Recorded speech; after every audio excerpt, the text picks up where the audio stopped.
Magandang araw. Ako po si Dr. Noel Marie Masado Rodriguez, isang internist na nag-subspecialize sa medical oncology or isang cancer specialist. Nandito tayo ngayon upang pag-usapan ang breast cancer or cancer sa suso bilang selebrasyon ng Oktubre ay selebrasyon ng Breast Cancer Awareness Month. Ang breast cancer ay isang uri ng cancer na nagsisimula sa cells ng suso ng isang tao. Ayon sa global statistics, ang breast cancer ay isa sa pangkaraniwang cancer sa mga kababaihan, ngunit ito rin ay maaaring mangyari sa mga lalaki. Sa 2022, meron po tayong 2.3 million cases na na-diagnose at around 600,000 na cases na ang ikinamatay ay dahil sa breast cancer. Sa parehong taong 2022, in the Philippines, naitala ang about 33,000 new cases. This accounts for about 31% of new cases ng cancer. Importanteng ma-diagnose natin maaga ang breast cancer upang mas mataas ang tsansa na epektibo natin itong magamot. Ngayon, dumako tayo sa inyong mga katanungan. Unang tanong, totoo bang nagdudulot ng breast cancer ang pagsuot ng bra or paggamit ng deodorant? Ayon sa mga studies, hindi ito totoo at hang-isip lamang. Ang tingin ng mga tao ay maaaring magdulot ng breast cancer ang pagsuot ng wire dahil sa pressure na dinudulot ng wire sa bra. Pero ayon sa pagsusuri, wala po itong diretsyong epekto sa ating breast na maaaring mag-cause ng breast cancer.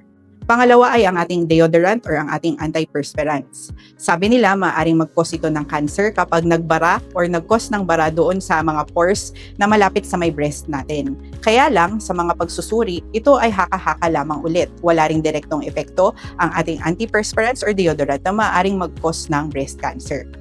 Maraming pag-aaral ang ginawa upang malaman kung ano ang nagkukos sa breast cancer.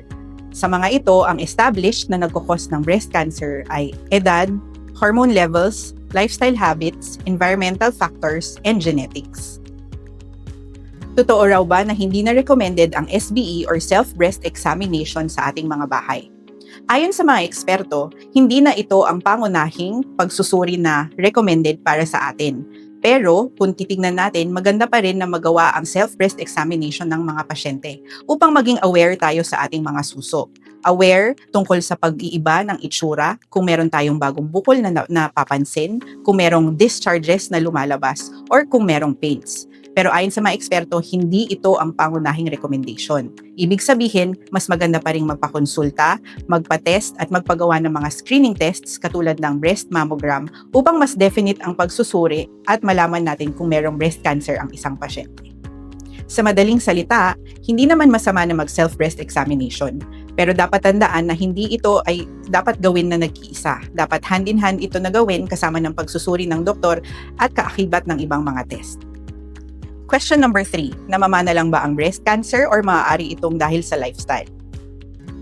Ang breast cancer ay maaaring mangyari dahil sa combination ng iba-ibang factors katulad ng lifestyle at ng genetics. Para sa genetics or sa mga namamana, meron po tayong tinatawag na BRCA1 at BRCA2. Kapag meron ito sa isang pasyente, ay malaki ang chances na magkaroon sila ng breast cancer. This is not again only applicable to females but also to males. Sa aspetong namamana, ang taong merong family history ng breast cancer, kaakibat ang positive tests tulad ng BRCA1 at BRCA2 ay nagkakaroon ng mas mataas na chances ng pagkakaroon ng breast cancer dahil dito sa mga inherited factors. Sa lifestyle habits, maaari itong makuha dahil dito sa mga practices katulad ng pag-iinom ng alak, pagkain ng matatabang pagkain, kakulangan sa ehersisyo, obesity, at pag-iinom o paninigarilyo. Bagamat genetics is a big factor also for breast cancer, malaking bagay din ang ating lifestyle dahil dito maaari itong baguhin upang at least mabawasan ang chances na magkaroon tayo ng breast cancer. Pang-apat na katanungan, nagkakaroon din ba ng breast cancer ang mga lalaki? The answer is yes. Kahit bihira ito sa mga lalaki, ang pangunahing sintomas ay still parehas sa mga babae. So meron tayong pagbabago sa dibdib, pwedeng merong bukol, pwedeng merong discharge. So dapat alerto din ang ating mga kalalakihan sa mga senyales na ito. Ang huling katanungan, ligtas ba talaga ang magpamammogram or maaari din itong mag-cause ng cancer? Ang mammogram ay isang ligtas na paraan upang ating masuri ang ating mga suso at ma-detect natin ng maaga ang breast cancer. Though merong doses pa rin ito ng radiation, masyado itong maliit para mag-cause ng risk para magkaroon ng cancer ang isang pasyente. Ayon sa mga eksperto, yung benefit na makukuha natin para malaman natin kung meron tayong cancer sa paggawa ng mammogram outweighs yung risk sa ating pagkakaroon ng cancer dahil dun sa radiation na natatamo mula dito sa mammogram. So despite yung presence ng radiation sa procedure na ito, mas makaka-benefit pa rin ng ating mga pasyente na ipagawa ito upang mas maaga nating mahuli ang pagkakaroon ng breast cancer. Para sa ating pangangampanya sa wastong kalusugan, importanteng maaga tayong magpakonsulta. Be aware sa ating mga suso.